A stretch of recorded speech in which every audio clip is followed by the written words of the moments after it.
If Iran pushes for an oil embargo, the likes of which we haven't seen for 50 years, of course, it led to a terrible recession, all kinds of misery for Americans. If that happens, what happens to the economy?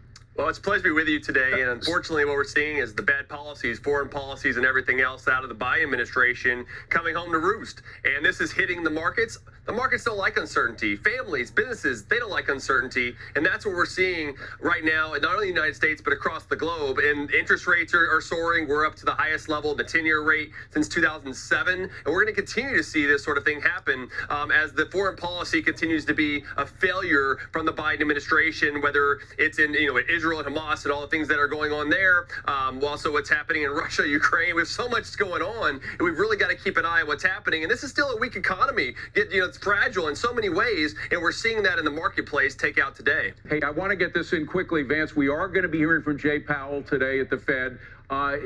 This is probably the most insignificant moment because we're focused on a potential war in the Middle East, or a growing war in the Middle East, for some news from him. But could it affect markets in any way, what he says?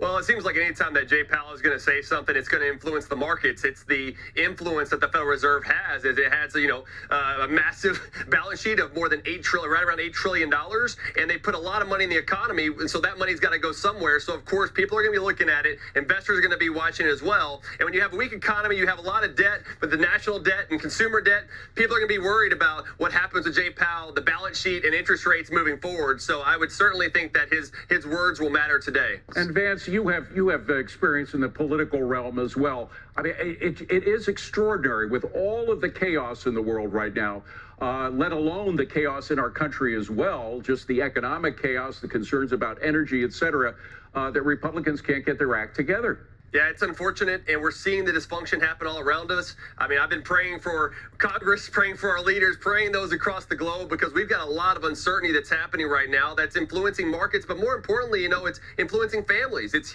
influencing Main Street, and this is what's going to lead to more problems if something is not addressed here soon. And so I'm hopeful that we can get a speaker. This is going to be really important for Republicans to be able to push the message of growth and prosperity and liberty forward for the future, instead of this dysfunction that's happening right now, because this will lead to worse outcomes in the economy and ultimately for families' pocketbooks. We've got to get something done quickly. Yeah, by the way, Bill McGurn continues to stay. Why he couldn't leave because he wanted to watch the vote. So our editorialist from the Wall Street Journal is here, Bill McGurn. It was the Wall Street Journal that coined the phrase many years ago, inside the Beltway. These folks inside the Beltway are so self-concerned, are so caught up in their own little bubble, that I'm wondering if many of them really don't realize how this looks to the world at large, particularly as we go into an election. It looks terrible. I mean, this has been a terrible situation that's hitting them hard, and they've really got to say, I think when they go back home, their constituents are going to tell them, what the heck's going on in D.C.? And we know it's bad already, but y'all are making this situation worse. And going into a presidential election next year in 2024, they've really got to get their act together when it comes to Republicans. If not, they're going to have some tough races going into next year, along with the presidential race as well.